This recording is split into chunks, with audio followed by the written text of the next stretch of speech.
Hello student historians and welcome to DVA's Handy History Hint series. Throughout this series you will discover the important work that historians perform and their top tips to help you examine historical events. Today we will meet Emma. She is an historian with Veterans Affairs who previously worked with the Australian War Memorial. We are so lucky to have Emma talk to us today about historical sources. Can you tell us what are historical sources?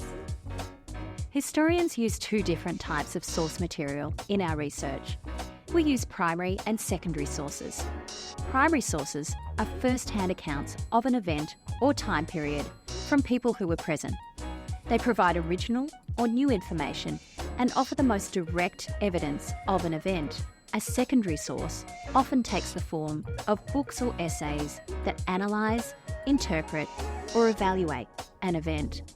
They describe or explain primary sources. In your work as an historian, do you use mainly primary sources? It varies. I certainly use both primary and secondary sources. If I'm writing a short biography of a soldier from the First World War, for example, I would use primary sources such as their war service record and letters or diaries that they wrote. If I had to write an essay that outlined what Australians did in the First World War, then I would use more secondary sources, but still draw on primary sources to provide individual experiences. I've heard about selecting credible sources. What does that mean and how do you know if the source is credible? A credible source is one that you trust has given a reliable account of an event. You want to consider who has written it and why. Is there any bias in the way it's written? Are they trying to influence the reader? A document that uses persuasive language is most likely not a credible source. It's also important to know where to find credible sources. Looking at the first thing that comes up in a Google search isn't enough.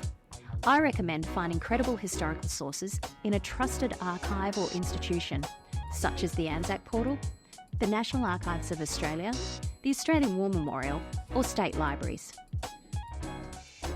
So I have found a credible primary source. Can I trust that it is just a factual account of the event? Using just one source is not the best practice. There can be many different points of view about one event.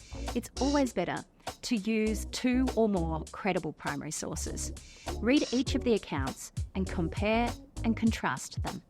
Think about the motivation behind each of the sources and who the intended audience is.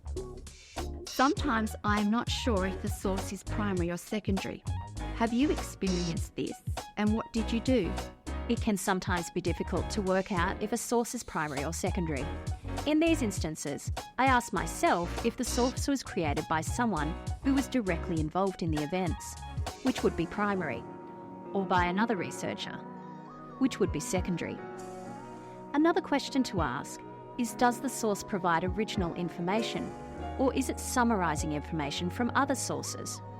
Knowing more about the background of the source is helpful to working out if it's primary or secondary. Now it's time for Emma to count down her top 3 handy history hints. Number 3. Research both primary and secondary sources. Primary sources are letters, photos, diaries and other first-hand accounts of an event or time period. Secondary sources are artworks and books and essays written about an event later on that analyse and interpret the event or time period. Number 2.